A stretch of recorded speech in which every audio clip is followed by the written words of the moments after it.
It is time for us to be back, and for all of you who generously donated to our efforts, a heartfelt thank you from all of us here at the Rhode Island Hockey Hall of Fame. Thank you very much. Before we continue with our enshrinements, we'd like to once again thank our major partners for their generous support. Our platinum partner, the Chase family, our silver partner, Providence College, and our major sponsors, the National Hockey League Foundation, the NHL Players Association, Bank RI, and the Moran Foundation. A round of applause, please, for all of them, for our advertisers and all of you who contributed to our Hall of Fame hat fundraiser. Thank you for giving back to what hockey has given to you. It doesn't much matter if you hear what I'm going to say, but it does matter if you hear what the folks coming to the dais have to say. So if I can ask for your attention, please.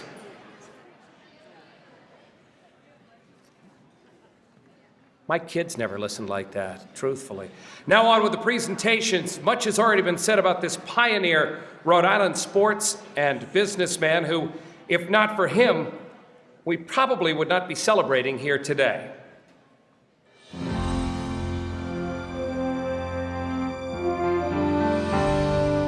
Malcolm Green Chase. Malcolm Green Chase, who had a remarkable career as a businessman and sportsman, is widely considered the father of ice hockey in the United States. Born and raised in Central Falls, Rhode Island, he built his business career in textiles, giving birth to the company we know today as Berkshire Hathaway, and was instrumental in bringing electric power to New England. However, well before that, in the winter of 1894-95, he brought us ice hockey. Malcolm was also a world-class tennis player and is today enshrined in the International Tennis Hall of Fame in Newport. Ranked as high as third in the world and competing in a tennis tournament in Niagara Falls in 1892, Canadian participants told Chase, then a student at Brown University, of a game that seemed very similar to ice polo, another sport he played at Brown.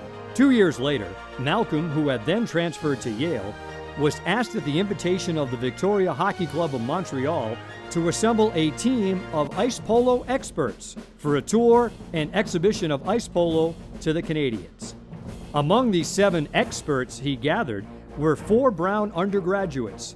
Canadian newspapers heralded the group the All-Americans. Together they barnstormed Montreal, Kingston, Ottawa, and Toronto, playing exhibitions of alternating periods of ice polo and ice hockey for the locals. On their return, hockey equipment in hand, Chase championed the game in New Haven, organizing and captaining a team at Yale. The other All-Americans followed suit, organizing hockey teams at their respective colleges, Brown, Harvard, Columbia, and Cornell. From there, hockey put down roots in the Northeast, and in January of 1898, Brown defeated Harvard 6-0 in the first intercollegiate league hockey game played in the USA.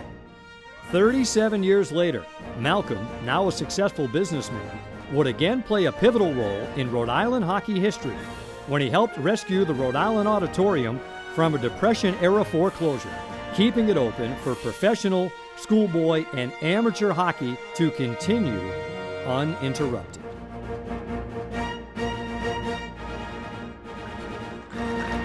Ladies and gentlemen, to accept Malcolm's Hall of Fame medallion, please welcome the Chase family back to our stage.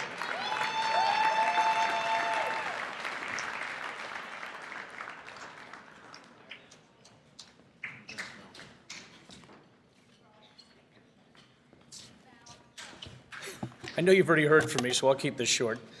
On one hand, it's interesting to talk about someone that you've never met, a relative you've never met.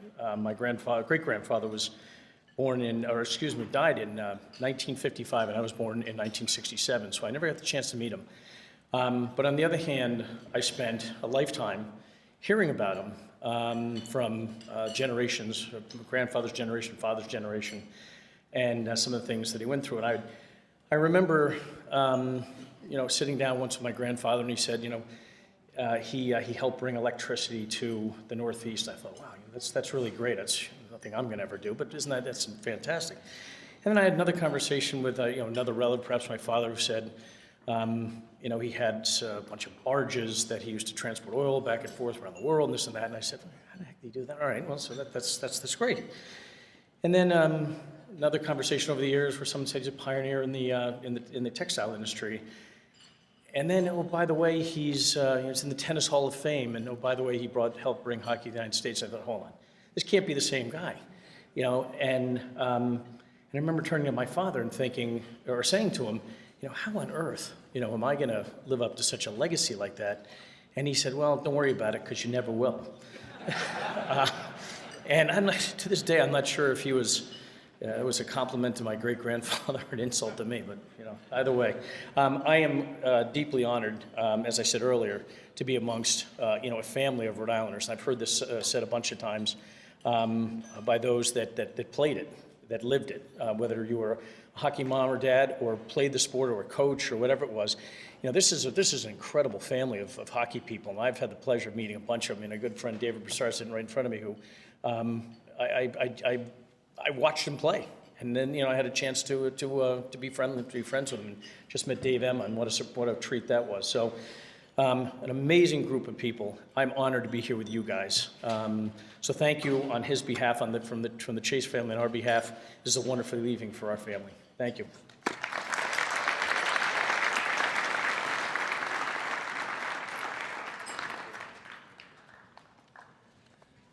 Almost nothing got by our next inductee during his long NHL career, and no detail gets by him today behind the glass on the NHL and NBC sports television networks.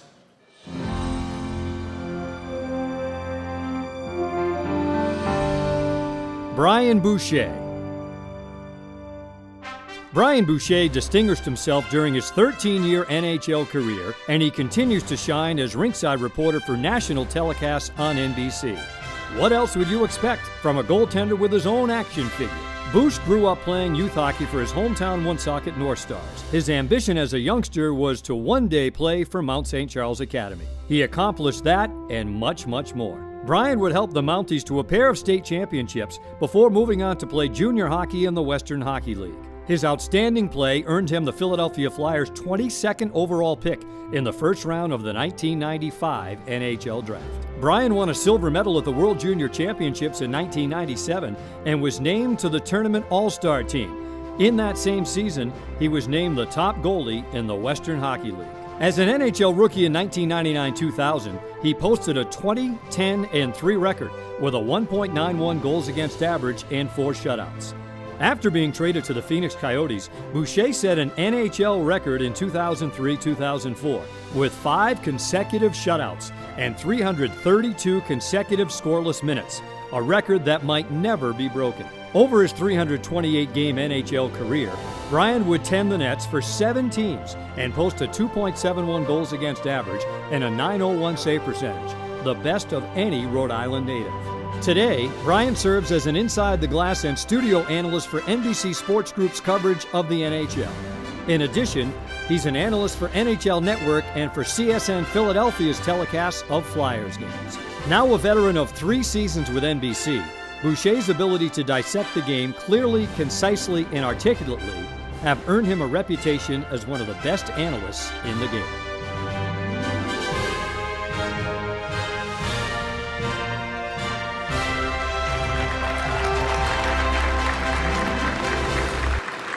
Ladies and gentlemen, please welcome recent Rhode Island returnee, the 2019 Rhode Island Hockey Hall of Fame inductee, the very talented Brian Boucher. Presenting him with his Hall of Fame medallion is his brother, Pierre Boucher.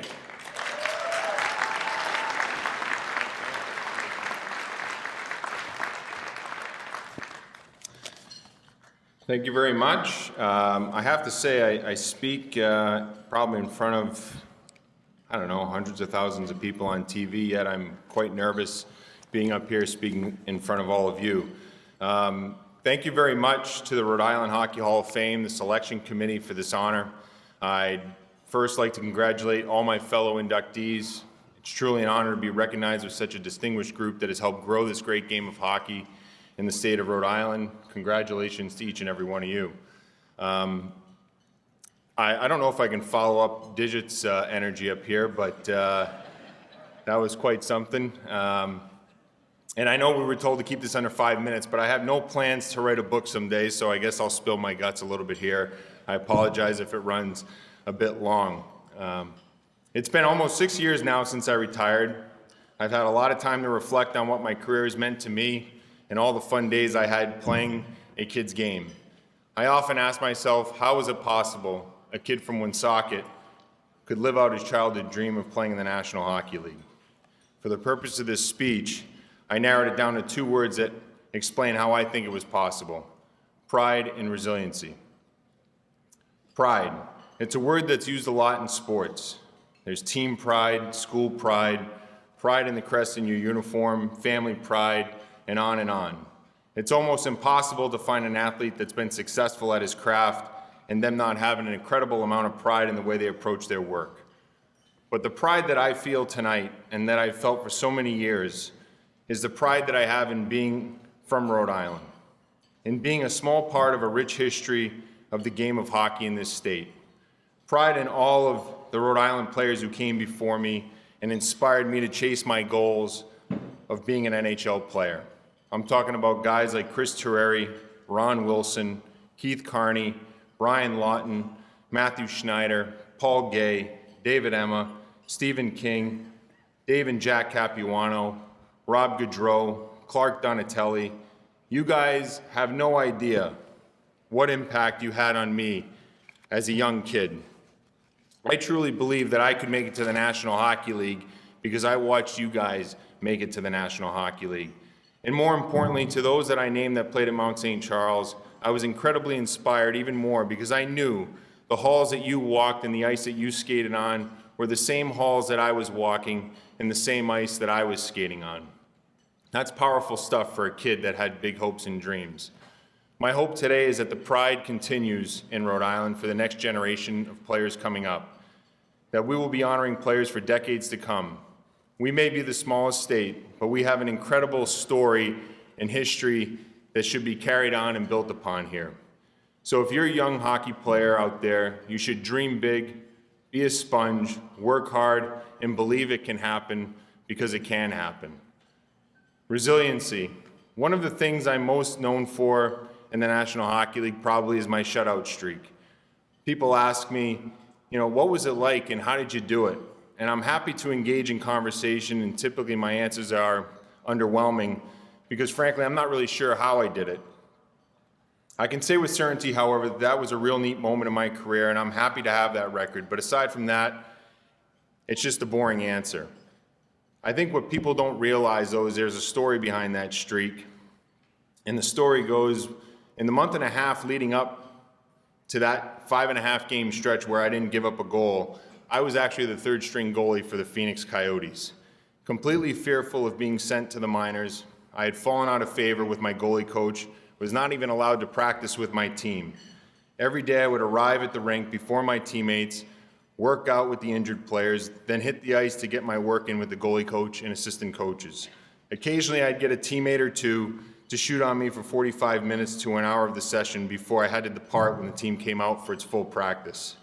It was a pretty frustrating time for me. When people learn this, they're shocked. How was I able to go from 3rd string goalie to setting an NHL record in a matter of weeks? Don't get me wrong. There was a fair amount of luck involved and great play from my teammates in front of me. Things don't happen like this without the help of others or a divine source. But resiliency played a big role too. I know now that I learned this skill through adversity I faced at a younger age. Perhaps another lesson that maybe people weren't aware of is that when I was in 9th and 10th grade at Mount St. Charles, I was a JV goalie. A JV goalie that had knee surgery and played a total of 2 periods in my first 2 years of high school. I was not the starter for the varsity team fast-tracking to the National Hockey League.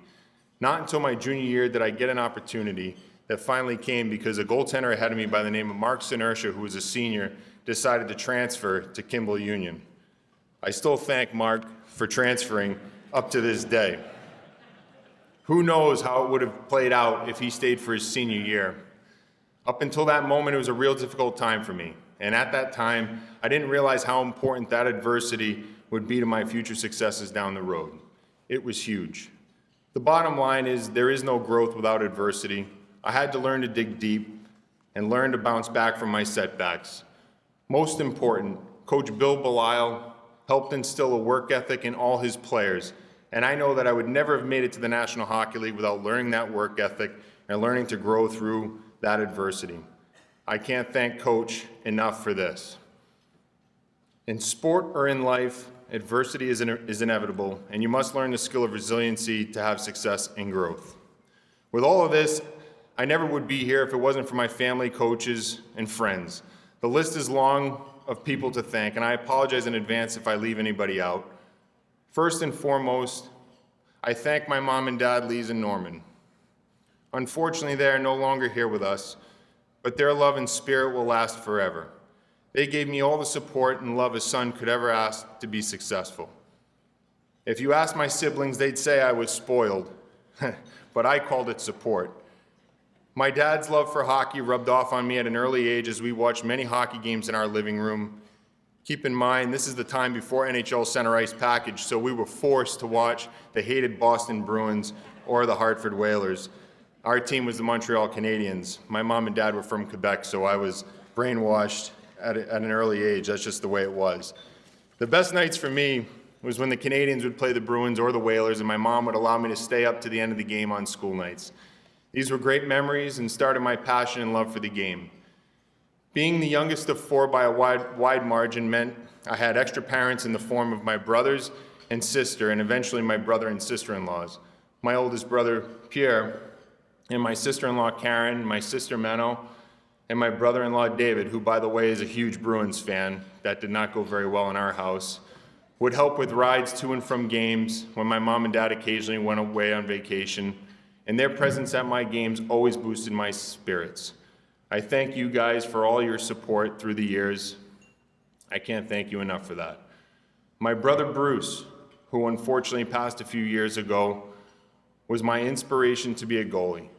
Bruce was 6 years older than me and a goalie as well, and when the Mike team came asking my father if I was interested in playing goaltender, they needed not to look any further because I wanted to be like my big brother Bruce. Thank you, Bruce. You are missed by many and loved forever. Thank you to my sister-in-law, Nicole. She started dating my brother Bruce when I was playing in high school, and her love and support for me was noticeable from day one. Thank you as well, Nick. Thank you to all my in-laws, Jen, Brian, Amy, Ed, all my nieces and nephews on both sides. Most are here tonight. Thank you for your love and support through the years.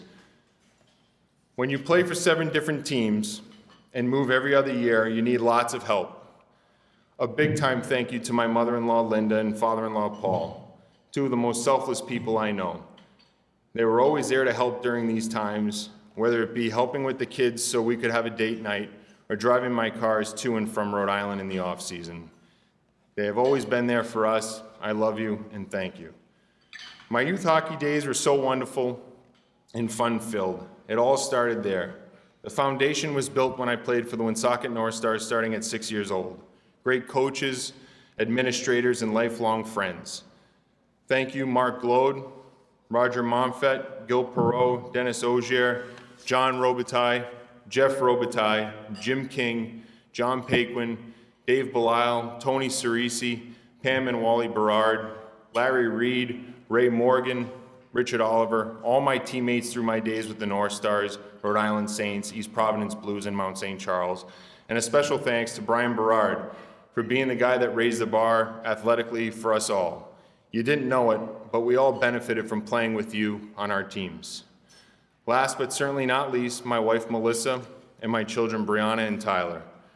Brianna and Tyler, I know it's been almost 6 years since I last played, but I know that you are proud of me having played in the National Hockey League. Truthfully, I get more joy out of watching you guys play sports today than I ever did playing in the end. I'm grateful for you both being great kids that are kind and loving. Keep up all your good work. Thank you. I love you. The only way to survive in the National Hockey League as a goalie is to either be great or marry somebody that makes you feel like you can be great. Well, I was far from great, but my wife and best friend Melissa made me feel like I could be great. Her constant love, support, and selflessness carried me through my pro career. She has always pushed me when I needed a push and hugged me when I was down on my luck. It's a tough life being the wife of a goalie, and I could not have a better one in Melissa. Thank you, Melissa. I appreciate you and love you. Last, I'll leave you with this. I moved 11, 12, 13 times in my career, and you want to know what the most difficult part of moving is? It's not the getting to know your teammates or getting to know a new city or finding a house where you have to live.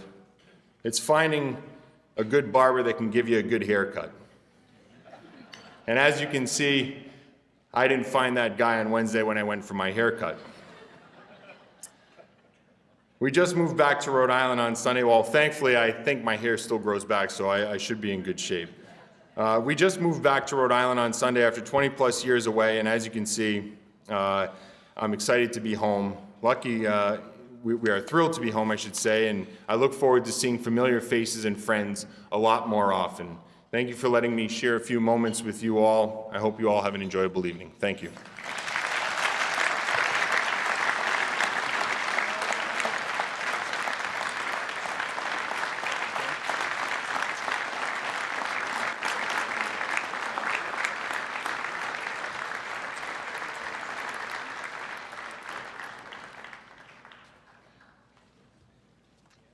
If you're wondering, that's why he's so damn good on TV, too. And he is. Our next inductee, another Cranston native, turned his NHL playing career into one of the NHL's most successful coaching careers.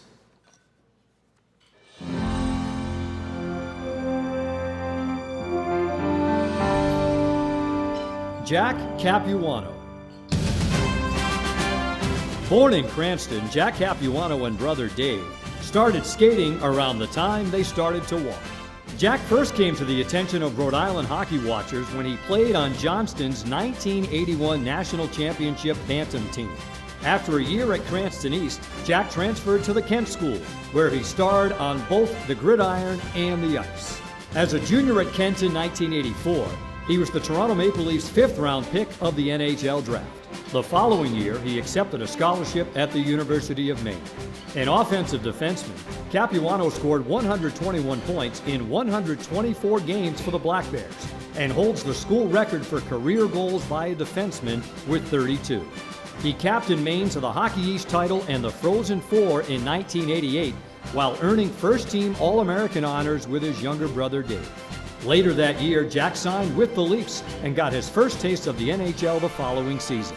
He was traded to the Islanders and then to Vancouver, where he and brother Dave became the first siblings to suit up together for the Canucks. His final stop was with the Bruins in 1992. After a 6-year pro career as a player, Jack was out of hockey and working at G-Tech in East Greenwich in 1997 when he was offered a job as an assistant coach with the Tallahassee Tiger Sharks of the East Coast Hockey League. He jumped at the opportunity, embarking on a coaching career that's now 2 decades old. As a coach, he worked his way from the ECHL to the AHL to the NHL with the New York Islanders. Capuano guided the Islanders to the playoffs 3 times in 7 years. He is second in franchise history with 227 wins. Jack spent the last 2 years as an associate coach of the Florida Panthers before joining the Ottawa Senators as associate head coach.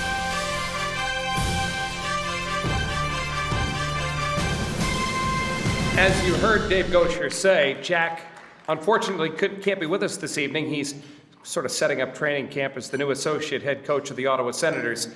But he did take time to tape this message to say thank you to all his friends, family, and former coaches here in Rhode Island.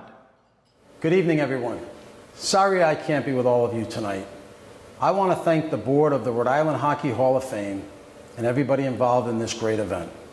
I am truly honored and humbled, and I would like to congratulate all the other inductees for their accomplishments.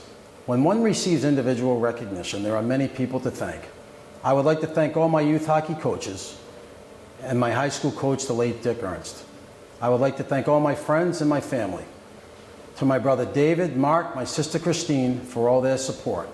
To my mom and dad, Jack and Elaine, for all the sacrifices that they have made and continue to make. To my children, Adriana and Anthony. Dad is so proud of you and what you've accomplished. To my wife, Donna, Dad wasn't always around, but she did an amazing job raising our children. She always found a way to keep things positive. It really is amazing the impact such a small state like Rhode Island has had in the hockey world. For me, I've witnessed it firsthand. With all the brother acts that have played in the National Hockey League, I would have never imagined that David and I would have been the first brother act to play for the Vancouver Canucks. Just two kids from Rhode Island that love the game. Thank you again. I am honored and privileged, and I apologize that I cannot be there. Everybody enjoy your night.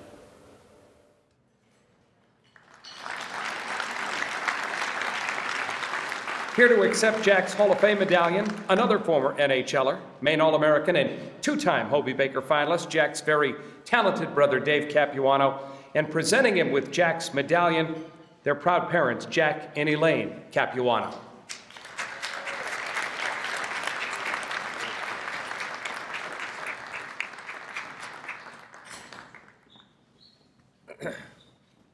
Well, good evening, everybody.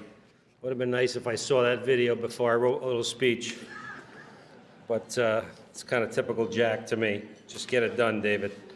So I just wrote a little bit of something where I thought that Jack would appreciate, what I had to say, and I talked to him a little bit. So I know Jack is extremely honored to be inducted to the Rhode Island Hockey Hall of Fame.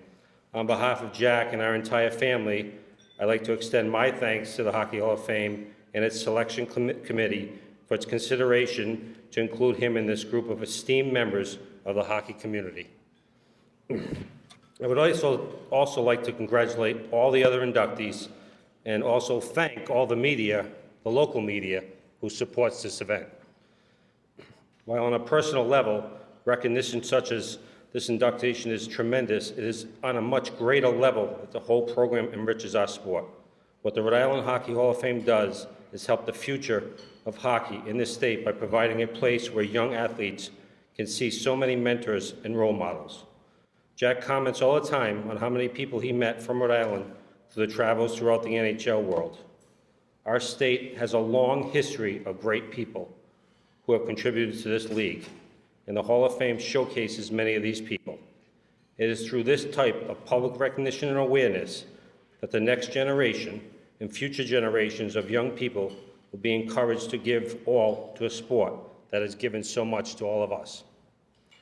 The organization's love for the commitment to the sport of hockey is evident through the contributions in businesses and individuals alike, and we are all here so honored to be part of it. Finally, Jack and I would just like to thank our parents, who, like a lot of you out there, are the backbone of the family. We were so lucky to have the support of our parents. None of this would be possible without them. Thank you again, and the committee for selecting Jack. It's an honor for him.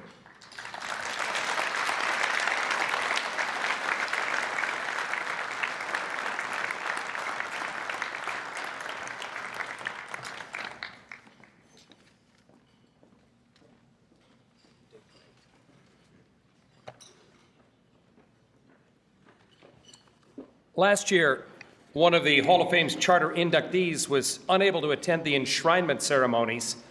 He was recovering from hip surgery. We're pleased to say that he is now regaining the hop in his step and is with us tonight along with family members and friends. Ladies and gentlemen, please rise and pay tribute to Cranston's three-time Rhode Island High School scoring champion, three-time Harvard All-American, all-time Beanpot scoring leader, and now one of Rhode Island's most respected attorneys, the very talented and humble Mr. Joseph Kavanaugh.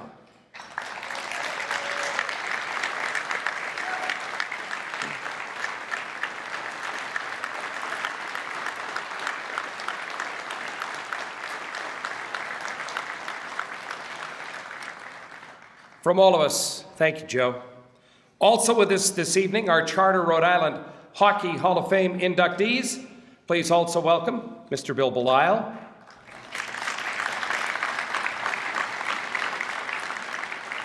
Brian Berard,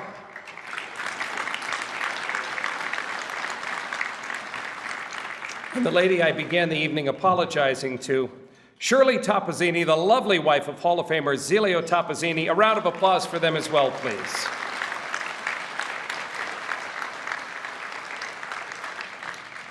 I did acknowledge that I probably shouldn't have said Mrs. Toposini's name in the same sentence as the word hooker last year. But in my defense, she did it first. So I was just following up. Our next inductee was born in Providence, moved away with family, then returned to captain and star at Providence College. Today, he's one of the most respected, highly recognized, and knowledgeable personalities in all of hockey.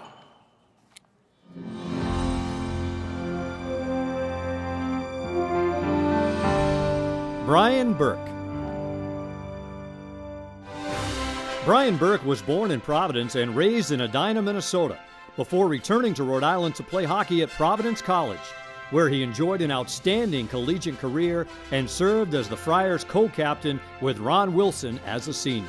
Upon graduation, Brian turned pro with the Springfield Indians of the American Hockey League. The following year, his only full season as a professional, the tenacious Wingers Maine Mariners captured the league's Calder Cup championship. Following that campaign, and at the urging of his college coach Lou Lamoriello, Burke applied to law school. He was accepted at Harvard Law and graduated in 1981. After several years as a player agent, Burke moved into management as director of hockey operations with the Vancouver Canucks. Known for building truculent teams, he would go on to spend 3 decades in top management jobs with NHL clubs, including Hartford, Anaheim, Toronto, and Calgary. As general manager, Burke helped build the Ducks team that won the Stanley Cup in 2007. The following year, Brian received the coveted Lester Patrick Award for outstanding service to hockey in the United States. Burke served as general manager of the U.S. team that won the silver medal at the Vancouver Olympics in 2010, a team coached by his former Friar co-captain Ron Wilson. Today, Brian serves on the advisory board of You Can Play, a campaign that strives to eliminate homophobia in sports. Known for his strong opinions, Burke is now an incisive and articulate television analyst with Rogers Sportsnet and Hockey Night in Canada.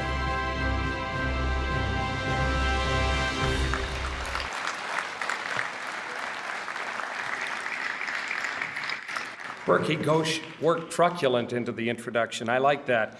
Ladies and gentlemen, please welcome 2019 inductee Brian Burke, presenting him with his Hall of Fame medallion, former LaSalle goaltending standout, who became Brian's Friar roommate and best friend here in Providence, Mr. Rick Moffat.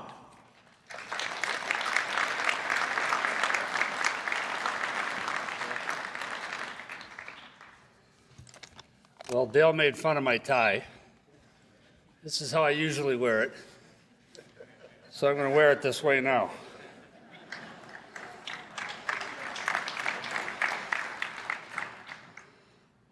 I didn't know this was the life story of Brian Boucher night. So there's no time left for my speech, so I'll be about 3 minutes, and I'm not going to try to match Digit's enthusiasm. That's not possible. So first off, Rick Moffat is up here with me. He was a standout goaltender at LaSalle, was my roommate at Providence, and made me a much better person and a better hockey player. My 2 older daughters are here, Katie and Molly. Just terrific kids. I have great kids. So as the video mentioned, I was born in Providence. I was born at Lying In Hospital. My dad kept getting promoted, and they moved. So they started in St. Louis, moved to Milwaukee, had 2 kids. Moved to Providence, had 2 kids. First 4 kids were born May, June. Moved to Philadelphia, had 3 more kids. Moved to Chicago, had 3 more kids. 10 kids. So I didn't know if I added that up correctly or not, but I think so, 10 kids. We moved to Minnesota when I was 13, or when I was 12, and the next year was my first year of hockey. So I don't have these lengthy stories about playing lots of minor hockey and all the heroes I had. I never dreamed of playing pro hockey. I started at 13, but the first coach I had was Bob O'Connor, who played with Lou Lamoriello at Providence College, and that's where the Providence connection began. And he was a wonderful man. I was terrible. He let me play anyway. I kept working at it, so I played. So when Brian Berard was probably a star, and they won the National Bantam Championship, I was playing House Bantam. 2nd year House Bantam. 3rd year Midget B, 4th year Midget A, 5th year, 1 year of high school hockey. So I came to Providence as a walk-on in 1973. I didn't get any money, made the team, went on a half scholarship the second year, full ride the last 2 years. My rights were owned by the Philadelphia Flyers, and I signed with them after I tried out in the American League in Springfield. So I came kind of the hard way, but the 4 most important years of my life were spent here in Rhode Island at Providence College.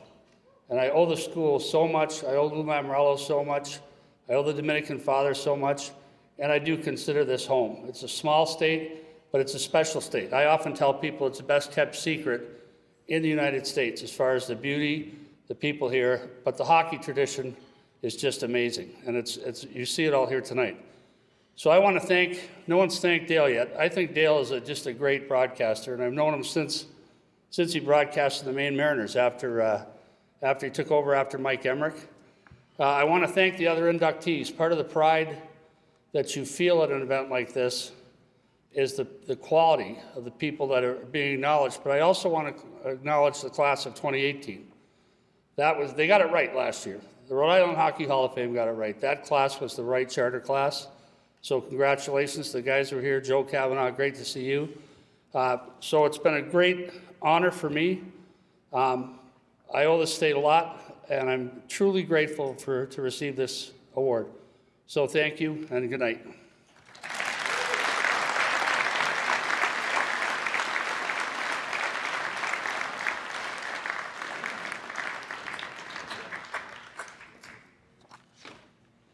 Now he looks like the Brian Burke I know.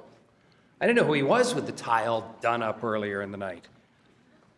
Our next inductee was a Rhode Island auditorium rink rat who got hooked on hockey at a very early age and went on to condition the bodies and tend to the injuries of the NHL and Olympic elite for 34 years and never missed a single game.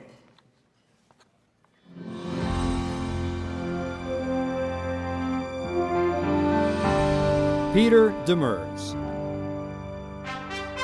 Pete Demers' journey to a 34-year Hall of Fame career as the trainer for the Los Angeles Kings started at the Rhode Island Auditorium. As a youngster, Pete, one of 5 brothers, was a rink rat, helping out at the old building in exchange for ice time. After serving in the Air Force, where he played hockey with the Armed Forces in Alaska, Pete landed a position with the Rhode Island Reds as an assistant trainer alongside his mentor, George Army. After 3 years with the Reds and 1 with the Columbus Checkers, Demers became head trainer for the LA Kings Farm Club in Springfield, which captured the Calder Cup in his 2nd year there. He then moved to Los Angeles in 1972 as the trainer for the parent club. Respected throughout the NHL, Demers worked 2,632 consecutive Kings games across 34 seasons, tending to the injuries and ailments of some of the game's all-time greats, including Wayne Gretzky, Marcel Dion, and Rogie Vachon. Pete's career saw him serve as 3-term president of the Professional Hockey Trainer Society and 10 years on the NHL Injury Committee. He had the distinction of representing both the United States and Canada at various World Championships. Pete also represented the USA at the 1998 Nagano Olympics. During the '84 Olympics in LA, Pete served as the USOC's athletic trainer for basketball. Pete became an inaugural member of the Kings Hall of Fame in 1997. He was later inducted into the Trainers Wing of the Hockey Hall of Fame in Toronto in 2007 and into the U.S. Hockey Hall of Fame as the trainer for the U.S. team that won the inaugural World Cup of Hockey in 1996. The Kings presented Pete with a Stanley Cup ring in 2012 as the closing chapter of his hockey life.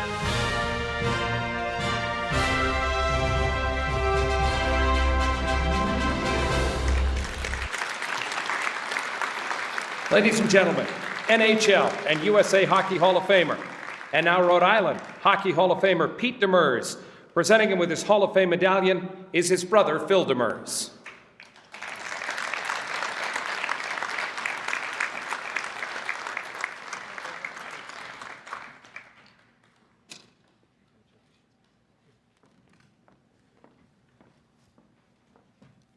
Well, this is special, telling you.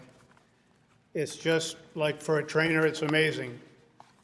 But the video tells quite a bit about my career, but Anyway, I'll just start off. I'd like to congratulate tonight's inductees and the past inductees. And a special thanks to Mal, Vin, the executive board, and the selection committee for choosing me. This is a great honor. I'm here today because of one man, and that's longtime Reds trainer George Army. In life, everyone needs a chance, and George gave me that chance back in 1965. As a kid, I grew up as a rink rat around the old arena, and those memories of 1111 North Main Street are really special. After serving that time in the Air Force, as a video mentioned, I went to work in the summer as a mechanic at Quonset Point Naval Air Station, and all of a sudden, the job came up with George as assistant trainer, and I took that job right away, but I couldn't do both jobs. It was just too conflicting. So I had to make a decision, and everyone knows how good government jobs are, you know, lifetime security more or less, but my love was hockey. So it was a no-brainer for me, and I've never regretted that decision that I made way back then. At the time, George took me under his wing. He was very firm, yet demanding, but fair. And he was willing to share his knowledge, and that was a big thing. He had me practicing taping with him on a mannequin, and he gave me homework to do. He encouraged me to enroll in Brown and URI, which I did, and it led to my certification as an athletic trainer. Just last month, we were in the Reds reunion, and Buzz Deschamps brought up the fact that one morning he came in early, and George had me practicing stitching up oranges in the training room. So that's the passion that George had, and I was so lucky that he was able to share that knowledge with me. So it's quite different when you're a trainer. It's just things are a lot different. Our game is made up of character people, and the family aspect of it is so important. The camaraderie and sense of family that we have in our game is like no other. I'll just bring up something that happened in 1965. It really made me realize what hockey family is all about. I had just purchased a boat, and the boat was in the water in Apponaug, and after practice, I mentioned to a few players that I had to go down and get this boat out of the water. It was beginning to freeze over, and I needed to get it stored away. So right away, 3 or 4 players jumped in a car, followed me to the marina. We took the boat out of the water. We took it back to Mom and Dad's house in Rumford and put the boat in the barn. And, you know, that's family. It's not just the hockey aspect. That's family. But for hockey players, to me, my feeling is the hockey players, it's all about 2 words, TA, not what you might think, TA. Talent and attitude is what it's all about with hockey players. But for an athletic trainer in professional hockey, the words that ring out most are loyalty and trust. They mean the most, especially when you have a player that's maybe laying out on the ice and wondering what's wrong with me, what's going to happen, am I going to make it? And then he says, Pete will be there to help me. So that's what we grow on. That's what we live on. So I remember one time when I first went to Montreal, to play the Voyageurs. It was in the morning. I went to the rink, hung the gear, and then after I finished hanging the gear, the Canadians were on the ice. And you know, I'm a hockey fan, and we're all hockey fans. We're all family. And I went out between the benches, and the first guy I saw skate by was John Beliveau. I'll never forget that as long as I live, just to see him. You know, sometimes I even say how he was skating along just so smoothly, and it was amazing. And to go to that rink and the Cathedral of Hockey and look up at the banners and see all these legends on the ice was something that was just a privilege to be in that cathedral. Another story I'll tell you, Wayne Gretzky came to the Kings training camp, 1989. He came into the training room. He had a little cut on his finger. And I put a Band-Aid on that finger. And after he walked out, I had sat down and I said, "That's Wayne Gretzky. I just put a Band-Aid on his finger." Like, you know, I still get emotional when I talk about that. It's just like, I guess it's because of the fact that, you know, we're all family. We're all in this together.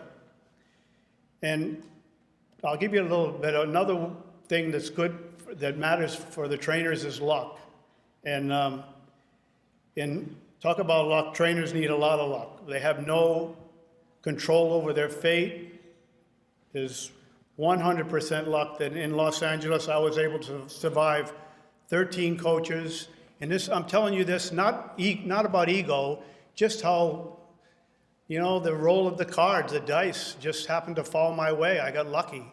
And had 13 coaches, 6 GMs, 6 owners, hundreds of players, and I wasn't a very good hockey player, but I don't know, I was just lucky that I was able to stick handle through so many changes, and that's just plain luck. It's, you know, and another story about luck is Rogie Vachon was our GM in LA for quite some time. He was a player here, a player in LA also, and when Wayne first arrived in LA, he met with Rogie, and Wayne wanted his trainer. He told Rogie, "I want my trainer from Edmonton to be the trainer here." And Rogie told him, "You know, Pete Demers is our trainer, and we're not going to change." And that's family, and that's luck.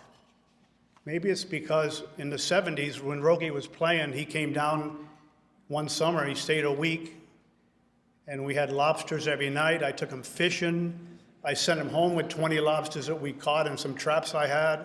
And so, you know, that's maybe that had something to do with it. But when someone goes to bat for you, and that's what trainers need. We have no choice over anything that happens in our careers. I want to thank my family members for being here today, and my friends. I have 4 other brothers that couldn't be here for health reasons, but they're here in spirit. And I want to thank Mom and Dad. I'm sure they're looking down over this great event. And one more page. And I'm proud to be a Rhode Islander. I come back every year for the Reds reunion. I love it, and I love this state. And I'm proud, humbled, and appreciative of this award.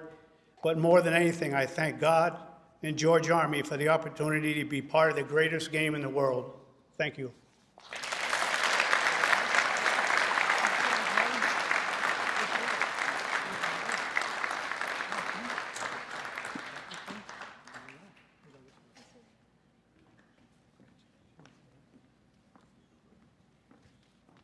Let me just say, for those of us who have been around hockey for most of our lives, the fact that there is a trainer in the Rhode Island Hockey Hall of Fame is perfect.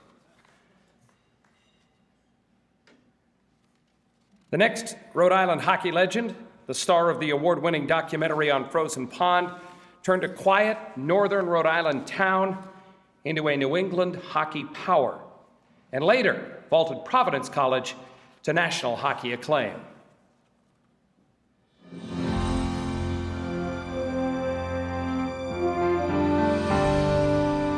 Tom Eccleston Jr. It's hard to imagine Burrillville, with its dozens of ponds and lakes, without its high school hockey team. But the fact is, it didn't have one until Tom Eccleston Jr. came along and started it in 1940. After going winless in their first season, Eccleston's team reached the state finals against Mount St. Charles in only its second year. They would go on to win 16 state and 5 New England championships. But hockey was only one part of Eccleston's remarkable legacy. Born in England, he started as a soccer player at Moses Brown and Brown University before his teaching days at Burrillville High School. He would go on to coach over 2,200 hockey, football, and baseball games at the schoolboy, prep school, men's amateur, and collegiate levels, winning championships at every level along the way.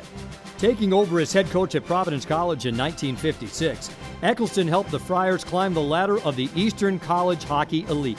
In 1964, his final year at the Friars' helm, PC won their first ECAC title and reached the NCAA Final Four for the first time. That year, Tom received the Spencer Penrose Award as the nation's top collegiate hockey coach. Retiring as Burrillville School's superintendent in 1972, Tom returned to coaching at the Hill School in Pennsylvania, compiling a 185, 57, and 12 record in 11 seasons. He turned the Hill into a Northeastern prep school power. In 1984, Tom returned home once again to take the reins of the Burrillville Broncos, who had fallen on hard times in his absence. He quickly resurrected the program, leading them to 4 Met-B championships in 5 seasons before his final retirement in 1990. That year, the American Hockey Coaches Association honored Tom with the Snooks Kelly Founders Award for lifetime contributions to the game.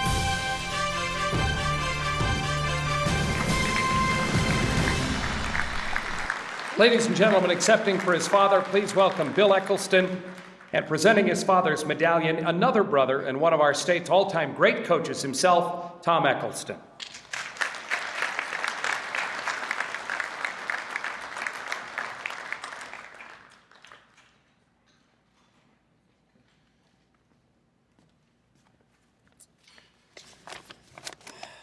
Wow. Thank you, Dale, for that warm introduction. And on behalf of my family and our friends, and on behalf of my father's old players from Burrillville High School, the Hill School, and Providence College, I thank the Hall of Fame Board, the Selection Committee, for conferring on my father this great honor before this wonderful audience in the biggest little hockey state in North America. In particular, I'd like to thank the tireless and inspiring ringmaster of the whole show, Vince Amini, and special thanks as well to Mal Goldenberg, a very patient man. For the fraught matter of the tickets and seating for the Eccleston table, I offer my apologies to Mal as well. I would like to thank also 2 former members of the board who I'm sure were warm advocates for my dad, a couple of true blue Burrillville Broncos, Buster Clegg and Arnold Bailey.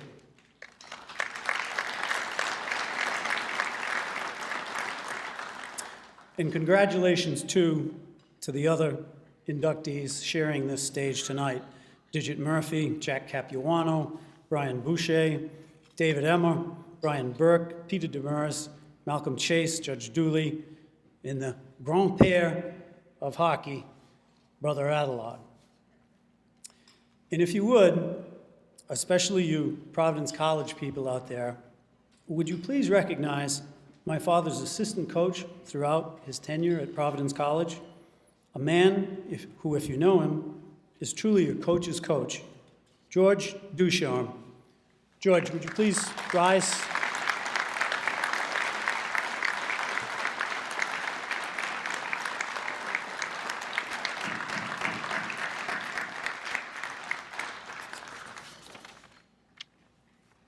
And as Kurt Bennett so eloquently did for his mom last year, I must invoke the role and memory of our mother in all of this. Ruth Eccleston was a very, very patient woman. It was a different game in those days, Digit. Tom Eccleston Jr. would be 109 years old today. So it's a fact that many in this audience do not remember him at all, or perhaps dimly, and have no real sense of his contribution to the game and the reason he is honored here tonight. So I'd like to take a moment to give you one insight into that question. The insight is this: Tom Eccleston, in 1940, came to the game of hockey first and foremost as a football coach, a very successful one. Almost immediately, he defied the conventions of hockey as it was then coached and applied a football methodology to the game, whose coaching at the time was primitive in relation to today's game. I haven't time to illustrate that with an example, but I think you can deduce a few of your own, you coaches and players out there, from this quotation of Dad's, found in the Pawtucket Times shortly after Dad's selection as NCAA Hockey Coach of the Year in 1964. The reporter was Arnold Bailey. Quote, If any team, even the professionals, consulted a good football coach, it would revolutionize and improve the game of hockey. The pros could do much more with the game if they copied the tactics of a good football team. I have no quarrel with how hockey coaches handle personnel and teach fundamentals in their junior programs, but practically every professional sport except hockey keeps voluminous records, studies movies, and makes use of assistant coaches. Professional hockey could be much improved if they used separate coaches for goalies, forwards, and defensemen in addition to the head coach. Just look at football, baseball, and basketball. The best teams use all sorts of statistics to help with teaching the fundamentals. Bailey goes on to describe this statistical focus in action. Quote, during a game, every move of every PC player, whether he had the puck or not, is charted. To Tom's statistics keepers, the players are no more than skate-powered blips on a frozen radar screen. After each goal, a composite diagram complete with explanations is drawn, showing the exact locations and actions of each PC player when the goal was scored. These statistical records are studied religiously. Sound familiar, coaches and players? You all know what's coming next in the NHL. Players are going to have sensors wired into their equipment, and every move they make will be digitally recorded and later displayed for their coaches and the whole team to review exactly as if they are skate-powered blips on a frozen radar screen. In short, beginning in the 1940s on the mill ponds and frozen swamps of Burrillville, Tom Eccleston Jr. envisioned and executed so much of what the game has become today. And yet, if he did not have that other timeless attribute of all the great coaches, respect, affection, and close regard for the character of each of his players, journeymen and stars alike, his technical innovations would have gone nowhere. That, in a nutshell, is Tom Eccleston's legacy to the game of hockey.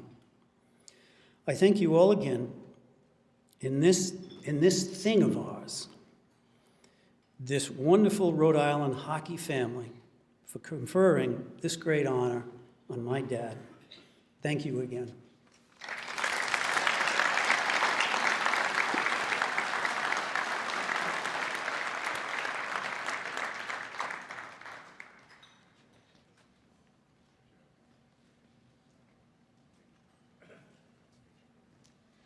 Our final inductee of the evening came in first many times, but unfortunately came in last when we kind of randomly drew the order of tonight's presentations. But as we said, he did come in first many, many, many times. And we've got video proof.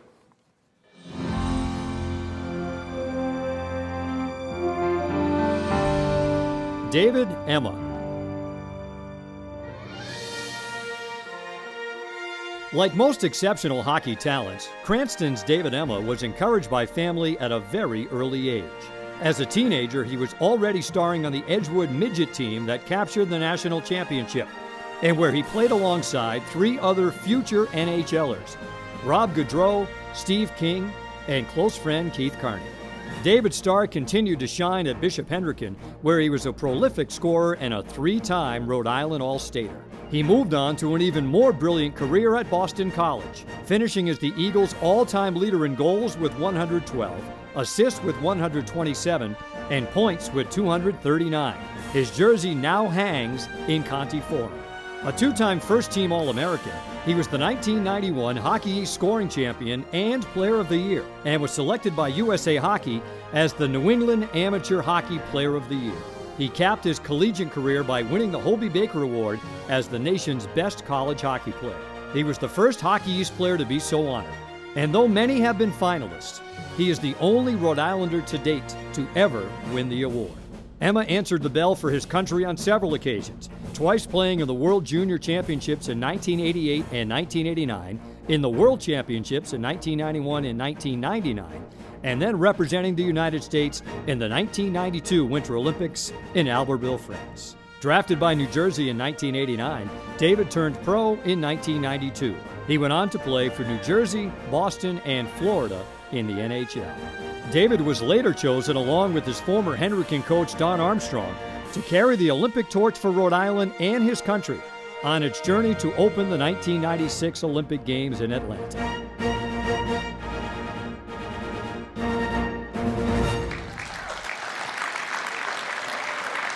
Ladies and gentlemen, please welcome 2019 Rhode Island Hockey Hall of Fame inductee, the very talented David Emma. Presenting him with his Hall of Fame medallion are his proud parents.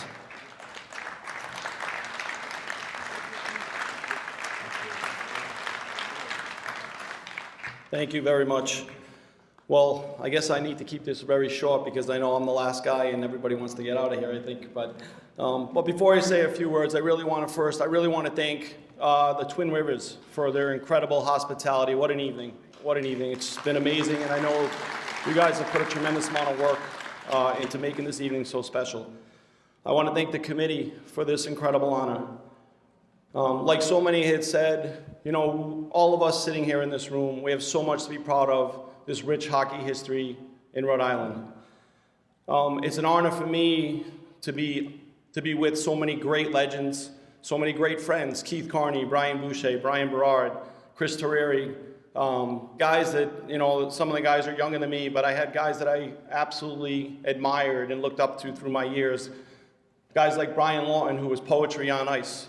Chris Terreri, watching him and listening to him playing when he was with Providence College. I remember being in my bedroom one day on the radio when he set a record for the most saves against Michigan State. It was those moments that inspired me. The other thing is the other day I was in Boston and I was up at the Bruins and in the locker room, and I read a scripture on the wall and it said, if you want to go fast, go alone. If you want to go far, you got to go together. Well, tonight's an example of that. I would never be where I am today if there weren't so many people in this room. I look around, and one person I really want to acknowledge is, from my youth days, is Mr. Petrella and the Petrella family. You know, so many of us, he put so much time and energy into youth hockey, into Edgewood, the days that we played at the Ocean State Classic, and that was really my greatest inspiration. Many of you will know the Miracle on Ice. I remember being at the Ocean State Classic that day. I think I was about 11 years old. And I remember watching so many parents carrying, at that time we didn't have iPhones, we didn't, you know, everybody was carrying these big TVs into the arena just to see if the Olympic team was gonna win a gold medal. And it was that moment right then that I knew what I wanted to do. It wasn't about pro, it wasn't about college, it was about representing my country. And I'm so blessed to have had that honor. My incredible parents who sacrificed so much, they sacrificed so much of themselves to support my dreams, to instill so many valuable lessons in me on many trips to the rink. To the Henrican family, who's here tonight, they have a table. Stephen Gilly, Stephen King, who was my line mate. We just continue to push each other to be the best at our craft. My brother-in-law, Mike McCabe, who's obviously older than me, but I remember watching him play for Bishop Henrican at Brown University against the big battles with Mount St. Charles. It was those moments, again, that just inspired me. Bill Belisle, thank you.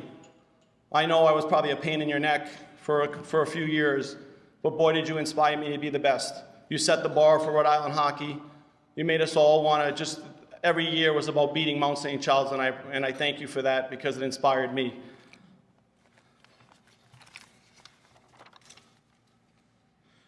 The other thing, my main reason, I also want to thank my siblings that are here, my aunt and uncles.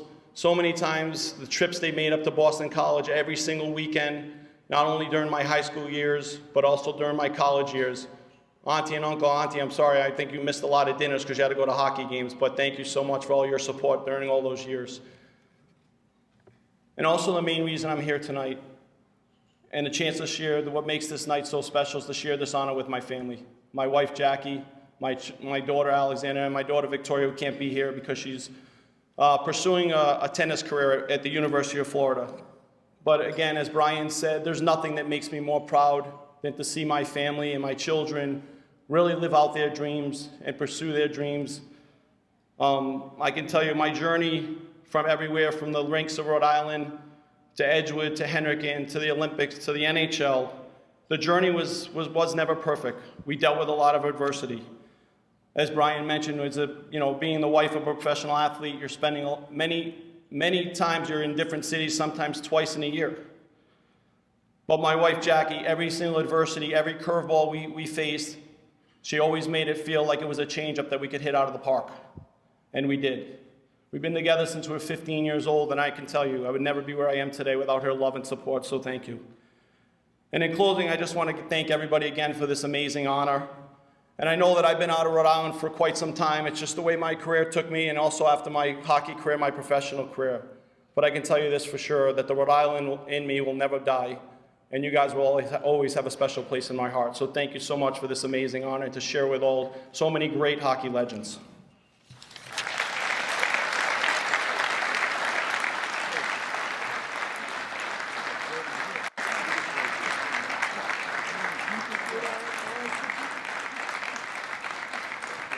This way you go.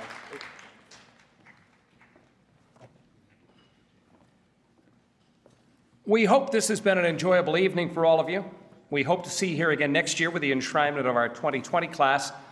Please remember that Hall of Fame nominations from the public are accepted throughout October and November using the official forms available on Rhode Island Hockey Hall of Fame website. Before we leave, we'd like to ask all of our honorees to join us up here on stage for a class of 2019 photo, wearing your Hall of Fame jerseys and holding your respective awards. Thank you all for letting me be a part of this and being a part of the Rhode Island, as we said, the family reunion for Rhode Island hockey. Have a good evening. Safe travels wherever you're headed this evening. Thank you all very much. Don't stop.